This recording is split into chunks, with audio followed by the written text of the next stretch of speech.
I beg to move that this House do now adjourn. The question is that this House do now adjourn, and I call Mark Garnier. Well, thank you very much, Madam Deputy Speaker, and it is a great pleasure to raise the issue of the Stourport Relief Road on this Adjournment Debate. Madam Deputy Speaker, you will be well aware that Worcestershire is an astonishingly beautiful county, and Wyre Forest in the north of the county is a perfect example of what Worcestershire has to offer. We have the forest, we have the hills, we have not one but two Georgian towns, and of course we have the River Severn with its astonishing valley and heritage railway. But the River Severn, the longest river in the UK, whilst a fabulous resort of not just natural beauty but of water to the 8 million customers of the Severn Trent, also divides Worcestershire and my constituency Wyre Forest into two halves. Inevitably this leads to crossing pinch points, and along the stretch of the Severn that runs through Worcestershire, and there are surprisingly few crossing points. The city of Worcester enjoys a number, but to the north of Worcester there are just 4 points where you can cross east-west of the county before you get into Shropshire. And even then, the next crossing point is in Bridgenorth, 15 miles to the north of Bewdley. And of those 4 bridges on the 38-mile stretch between Worcester and Bridgenorth, 3 were built by Victorians and are not fit for 21st century traffic. Just one bridge, Madam Deputy Speaker, was built in the 20th century, and that is the one bridge that can really take any heavy usage. So the most recent bridge, as I mentioned, the Bewdley bypass, is one that was built to support the east-west traffic and relieve Bewdley of heavy congestion through the town centre, which has been for a long time a major route from the Midlands to Wales. But with the incredibly welcome flood defence works going on at the moment in Bewdley, the bridge has necessarily been closed to two-way traffic, increasing the burden on other local infrastructure. And the congestion has inevitably put pressure, as I say, on other crossings. Now, of course, the flood defences will be completed by the summer this year, and normal service will be resumed in Bewdley.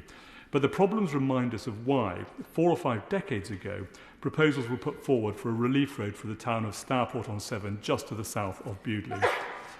As a parliamentary candidate back in 2004, I got hold of a set of 14 proposals for road improvements for Stourport, from minor town centre improvements to the full £14 million at the time bypass. But it's important to remember the problem that these proposals were trying to solve.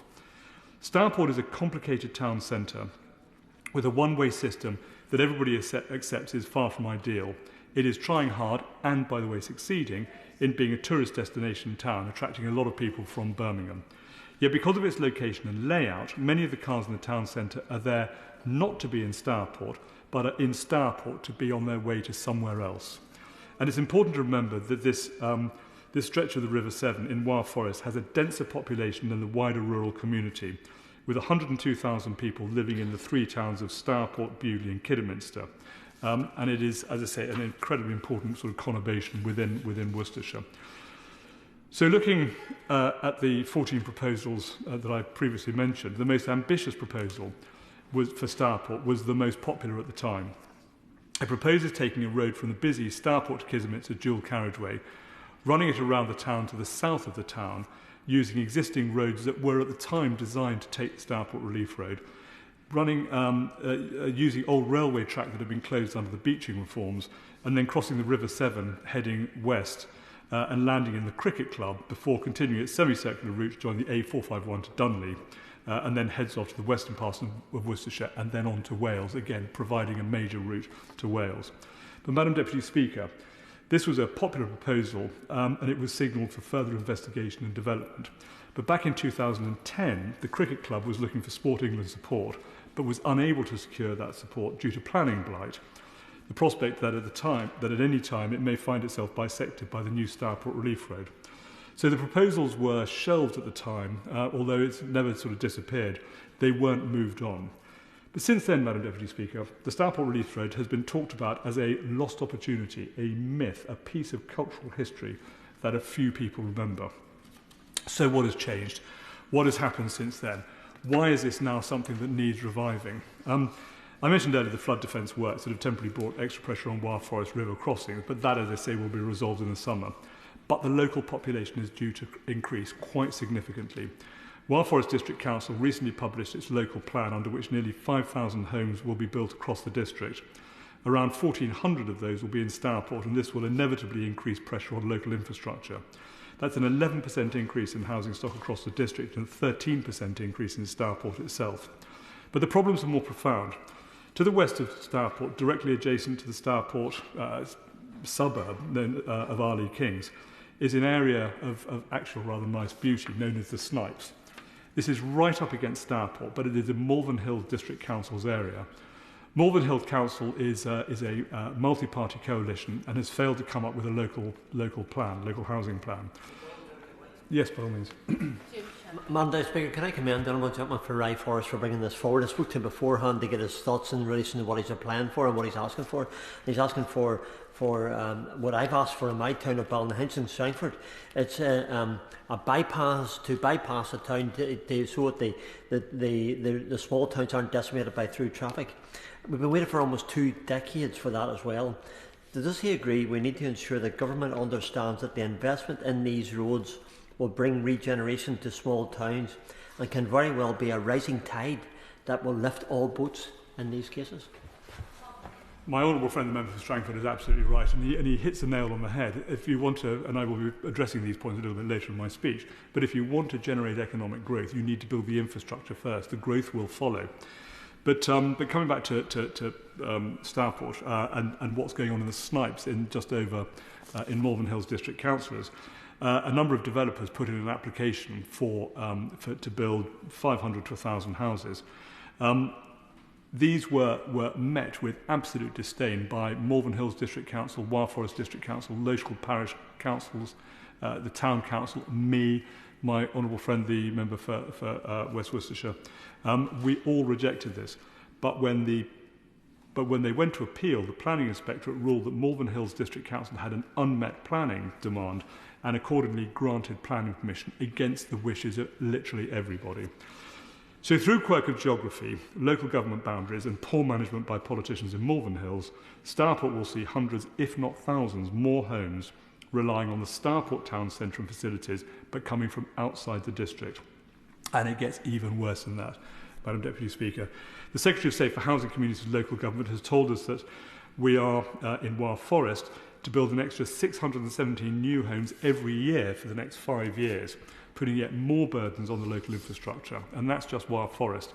The total for the whole of Worcestershire is 5,300 homes per year, add to that 1,375 homes for Hereford and the 1,200 a year for Shropshire. That's every year. And one can see how the congestion on the River Severn crossing pinch points will increase significantly, and a lot of that is going to come in that point of Worcestershire where the 3 counties tend to meet. So the argument for the Stourport Relief Road has never been stronger. But Madam Deputy Speaker, I think it is time to revisit what is proposed. So I don't profess to be a transport infrastructure expert. I certainly don't fully understand traffic flows, but I can understand what it's like to be stuck in a traffic jam. The current 20-year-old proposals may actually still be perfect, but my instinct is that we need to look again at the whole issue of traffic across the Severn in Wyre Forest and how traffic flows across the river. It may be that we need to look at how to join the Bewdley bypass with a road heading south to the west of the new unwelcome homes on the Snipes, to the west of the river, and then crosses the Severn to the south of the cricket club, joining the Worcestershire A449. Or it may be that the Bewdley bypass I mentioned earlier should continue when it lands on the eastern side of the bank as originally envisaged, on between Kidderminster and Stourport, bypassing our main town to the southeast, joining the bypass with the A451 Kidderminster Road, the A449 Worcester Road, on through the A448 Bromsgrove Road, and up to the A456 Birmingham Road. All this adding to the existing Stourport Relief Road and effectively joining all of the major roads that serve Wyre Forest. And it'll deliver a comprehensive and very long-term solution. And all that, Madam Deputy Speaker, is for the experts and for the community to come behind. But I've already spoken with Mark Bayliss, who is the Worcestershire County Council Cabinet Member for Highways and Transport, and he agrees that this is an opportunity and has indicated that this will be worked up and included in plans for the county. So, Madam Deputy Speaker, my ask of the Minister is this. Worcestershire County Council is keen to progress our local infrastructure needs, but they need clarity. They are keen to draw up Local Transport Plan 5, LTP 5, but need guidance from the Minister's Department on what is expected of them. My ask is that this guidance will encourage local road schemes such as the one I suggest in this speech, a scheme that will bring not just relief to traffic congestion, but a boost to local economic prosperity, a point my friend, the member for Strangford, mentioned a bit earlier. And importantly, that guidance for the guidance for this will come under LTP5 will come soon. And I also asked the Minister to give clarity on funding. Of course, we need funding and lots of it. She's obviously got a lot of demands for that. But as part of the settlement, it would be good to understand the status of the proposed reallocation of HS2 money, suggested by the last government, of 209 million over the coming 7 years. And additionally, we await the announcement on the Road Investment Strategy 3, covering the government's plans for strategic road network until 2030. And while I understand that this has been delayed to align with a spending review, will the Minister be able to confirm when the Road Investment Strategy 3 will be published and whether the Stourport Relief Road could be considered as part of these plans? And finally, Madam Deputy Speaker, will the Minister come and open a new Stourport Relief Road? It would be great to see her. And I don't mean just cutting a ribbon, Madam Deputy Speaker, but to drive a Morgan sports car up the new road. We are incredibly proud that Morgan sports cars are built just down the road in Malvern, and it will be a fantastic opportunity for the Minister to demonstrate what this government is doing to support my constituents in Worcestershire. Madam Deputy Speaker, the new government is making a very big deal on economic growth. It is incredibly important, and I think we would all agree that economic growth is a driver of good for our society. And that is one of the reasons they're keen to build new homes. We can argue, of course, across the chamber on details of how to achieve growth, but the one thing we all surely agree on is that growth is generated by investment in infrastructure. And if we are to build these new, economically productive households, and we want to give them new homes, we must serve them with easy ways to get to work, to get to school, to medical services where needed, to the town centres to relax and to shop and to enjoy their communities. The Stourport Relief Road is one such infrastructure development that will not just support the town of Stourport on Severn and my constituency, but will deliver economic growth to the wider rural West Midlands. And I very much look forward to hearing what the Minister has to say and what her thoughts are on these proposals. Thank you. Call the Minister, Lilian Greenwood. Thank you, Madam Deputy Speaker, and I'd like to begin by congratulating the honourable gentleman for securing this debate and for speaking so passionately about the transport needs in the historic and growing town of Stourport on Severn in his constituency and indeed across the wider region. I'm grateful, Madam Deputy Speaker, for the opportunity to discuss transport in Worcestershire today, and let me assure the honourable member that this government understands the great importance of transport to the people, communities and businesses that power local economies across the country. In this context, Madam Deputy Speaker, whilst Stourport on Severn remains the focus of today's debate, it would be remiss of me not to take the opportunity to highlight how the quality of journeys and transport across the county of Worcestershire have been and are being improved. England's roads are vital to our transport system. Cars remain the most popular form of transport by a long way, and this government is committed to maintaining and renewing our road network to ensure it serves drivers, cyclists and other road users, remains safe and tackles congestion. That's why we're committed to a long-term programme of investment to improve road links throughout the region. And he made reference to the Roads Investment Strategy 3, which is obviously to set out improvements to the strategic road network, and that is due to commence now. We've got an interim settlement for 25-26, but the new Roads Investment Strategy will begin in April 2026. Now, there's already been significant road investment throughout Worcestershire, including a £43 million project to upgrade and improve capacity on the A38 in Bromsgrove. That scheme is currently under construction and will help to tackle congestion and improve local journeys, as well as directly supporting growth through 1,100 new jobs and 5,500 new homes. He's absolutely right that transport infrastructure can unlock those opportunities and provide the opportunity for people to have new homes that are served in a sustainable way. Similarly, the 4440 Worcester Southern Link Road opened in 2022. It's one of Worcestershire's busiest roads, and it received investment of £54.5 million from the large local majors programme for upgrades, including dualling the entire length of the road from the A5 to the Powick roundabout, the new Carrington Bridge, and a number of walking and cycling improvements to improve access into the city of Worcester.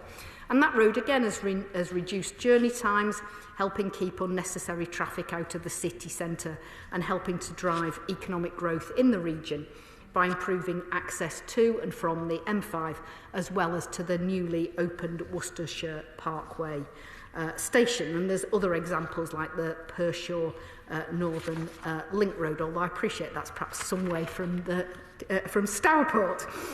The region has also gained from investment and improvements to the strategic road network in terms of junctions 5, 6 and 7 of the M5, where there have been improvements to road surfacing, road markings, signage and lighting, whilst a £15 million 4.5 mile safety upgrade between junctions 6 and 7 on the strange stretch of motorway have been completed, impacting positively on journey times. And I'm sure when his constituents are travelling further afield, they will have benefited from that.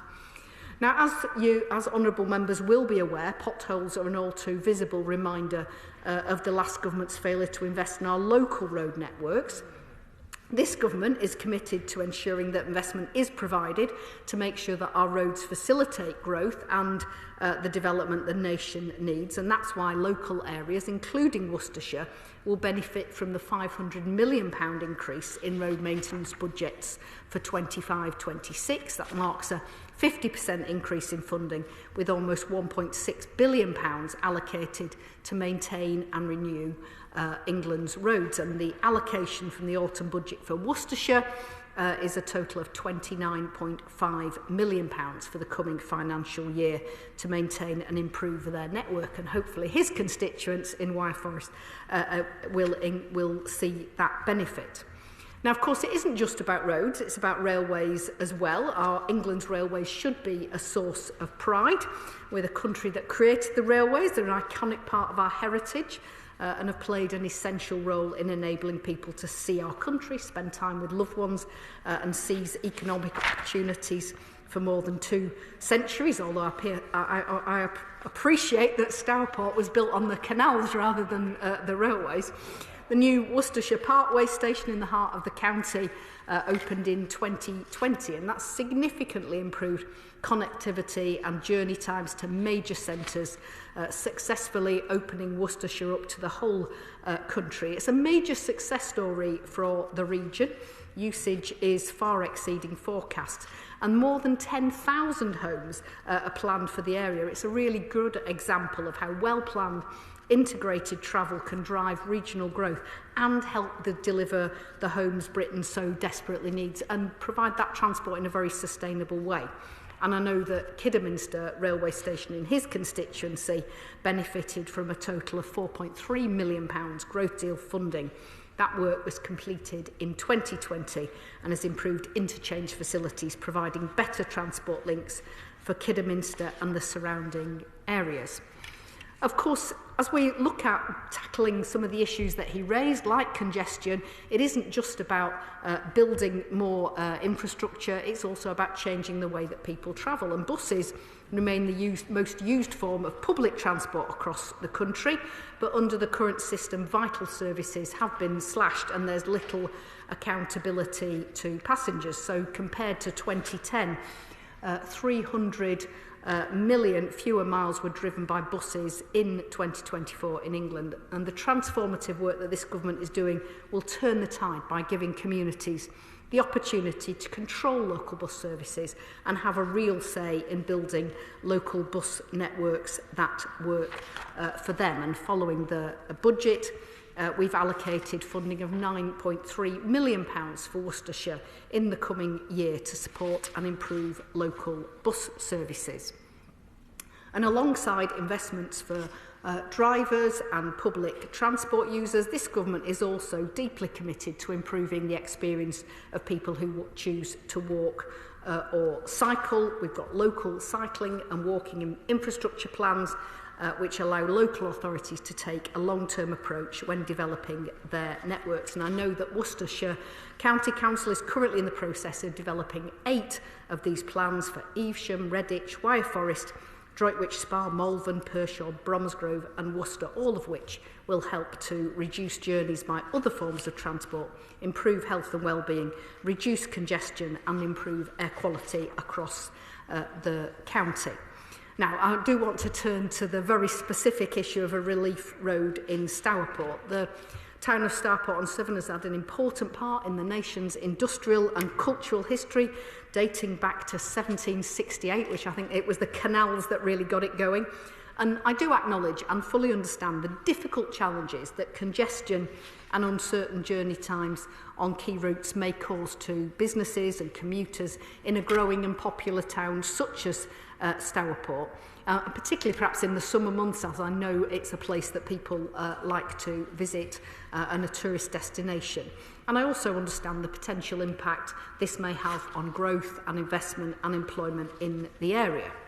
Now, the Department for Transport is continuing to work with the Ministry for Housing, Communities and Local Government and other partners to deliver a well-designed, integrated and affordable transport network that plays a vital role in unlocking homes and delivering wider benefits, including reducing congestion, cutting carbon emissions, improving air quality and, importantly, ensuring communities can access vital jobs and services. And for almost everyone, the road network plays a vital role in our daily lives. But as the Chancellor has clearly set out, this government inherited an extremely challenging financial situation, with a £22 billion public spending gap left by the previous administration in this year alone. And so that gap between the desire for schemes and the money available to deliver them has become abundantly clear. Now, the Honourable Gentleman talked about a number of potential developments in his local area. And within this challenging context, as I'm sure he knows, it is for Worcestershire County Council to decide which local road schemes, or indeed other transport schemes, should be proposed and progressed as part of their strategic transport plans, and what should be prioritised in Worcestershire's local travel plan. And I know that the relief road was considered some time ago. I understand it was almost 2 decades ago, and obviously it hasn't featured in more recent local travel plans. So I'm sure the Honourable, well, I know that the Honourable Member said he's already engaging with the County Council about their future priorities. Now, if the local authority need further guidance in developing their transport plans, I'm sure that my officials will be more than happy to provide that additional help and support. I know he mentioned RIS3, and I've already touched on the timeframes for that, and obviously the total funding available for the roads investment strategy for the 5 years of RIS3 will be established as part of the spending review process. However, I don't believe, and I'm sure he can correct me if I'm wrong, that a relief road as suggested to relieve Stourport would form part of the strategic road network, so it wouldn't be something that would be dealt with in RIS3. Developments of this sort would be brought forward by the County Council. Now, in the past, they've obviously benefited from large local majors or the major road network, and I'm sure if they develop plans, then when future funding becomes available for programmes of that sort, obviously we would be able to look at those in that context. I really do think it is for the County Council to start to develop those plans. I'm sure my officials would be happy to offer advice and assistance in that regard, but that would enable him and his constituents to be able to put forward a convincing case when we have future programmes of funding available. Madam Deputy Speaker, I'll conclude by thanking the Honourable Gentleman again for securing this debate. As I know he appreciates, transport plays a central role in lives and livelihoods across the country, including in his constituency and the town of Stourport-on-Severn. He's highlighted his concerns, quite rightly, about the pressures in Wyre Forest and in Stourport in particular. And I'd like to reassure him and the House that the government is providing record levels of investment to roads, to rail, to buses and to active travel projects across the country, and including, and obviously some of that funding is going to Worcestershire. And I'd like to assure him that this government has heard the case clearly and will continue to take action to address the issues debated today, and I look forward to hearing more from Worcestershire County Council or its successor bodies, as I understand they have expressed an interest in local government reorganisation in the months and years ahead. Thank you. The question is that this House do now adjourn. As many as up here and say aye. Aye. The ayes have it. The ayes have it. Order, order.